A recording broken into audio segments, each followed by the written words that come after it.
Welcome to this EdTech Teacher video tutorial on iPad basics.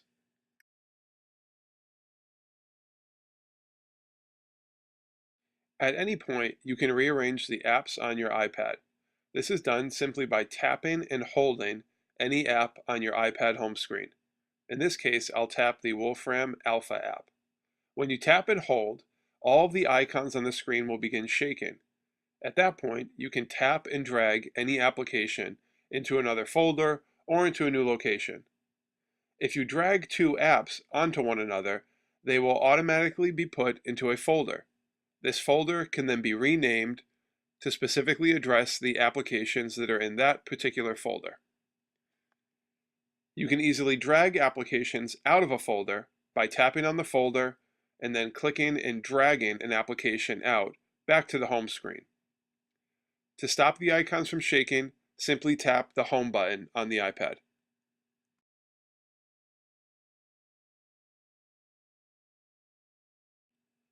There are a number of tricks that can be used using four-finger swiping gestures on the iPad to make it much easier to navigate and transition between apps that are being used.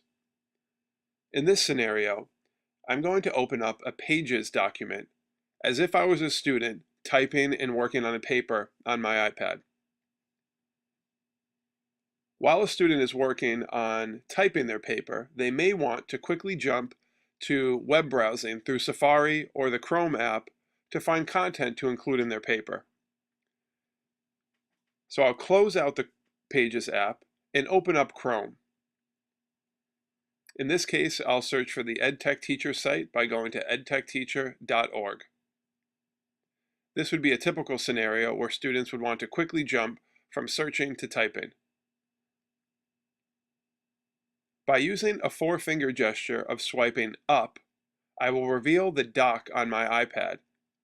The dock will also reveal any recently used applications. By using the four-finger swipe across motion, I can quickly jump between applications I've been using.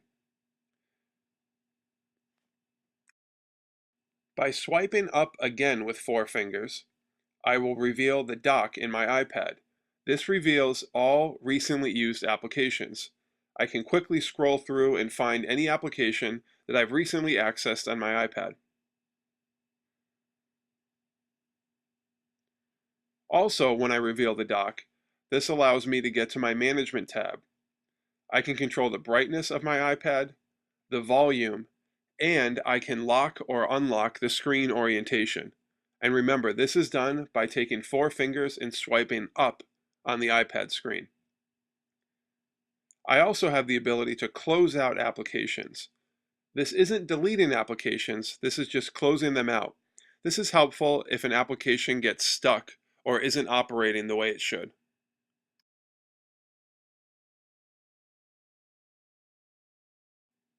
Built into the Safari browser on the iPad is the ability to directly go to a URL or website. This is done by typing in the exact URL or website in the URL bar at the top of Safari in your Safari browser. You can see I'm going to edtechteacher.org in the URL bar, and this will bring me directly to the EdTech Teacher website.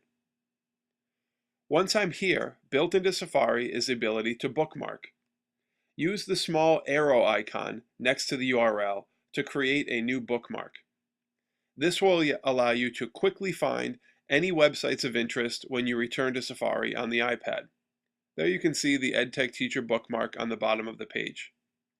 We also have the ability to add any website to the home screen. This simulates the ability to turn a website into a quick shortcut on the home screen of your iPad. Here you can see the home screen shortcut I've made for the EdTech Teacher site.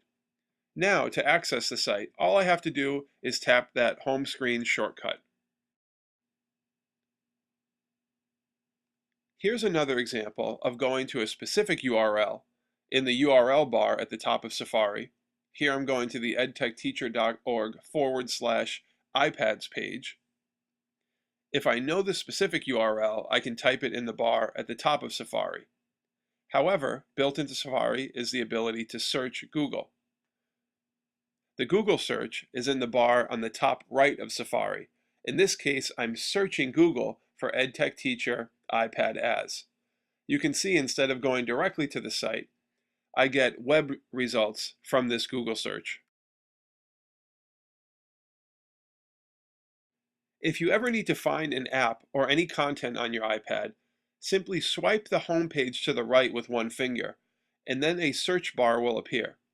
This allows you to search your iPad for any content by keyword. As I'm typing pages, the Pages app appears. As I type photos, the Photo app appears. You can also copy and paste content from any web page on your iPad. Simply tap and hold your finger on the content you would like to copy. Two blue dots will appear on the page. Drag those dots to highlight what you'd like to copy and tap Copy. Now I'll quickly swipe back to my Pages document by using the four-finger swiping up motion or four-finger swiping across motion to get to Pages. Now on my Pages document, if I tap and hold my finger again, the ability to paste will appear. Now I can paste the copied content into my document. The last feature is the iPad Open In feature. In this case, someone has mailed me a PDF document. I can download and open the document on my iPad. However, just by viewing it in Safari, I can't do anything to the document. However, if I tap the document once, a menu appears in the top corner with the ability to open in a different application. In this case, I can open this PDF in GoodNotes.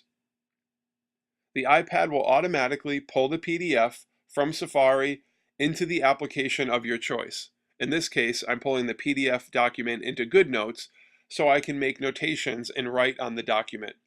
Remember, tap once and you'll reveal the Open In menu when looking at a PDF document on your iPad. In another instance, I've been emailed a Word document.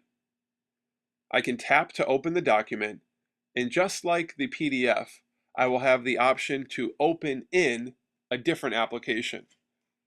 As you can see here, I'll be viewing the Word document in Safari. I can view the document, but I can't do anything to it in the Safari browser.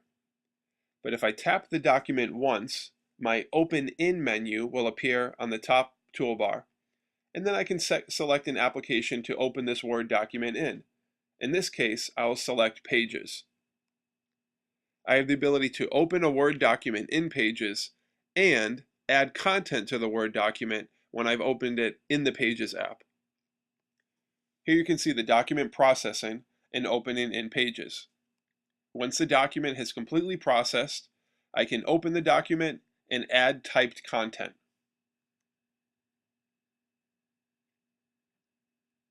By tapping on the document, my cursor will appear, and now I can add to this document.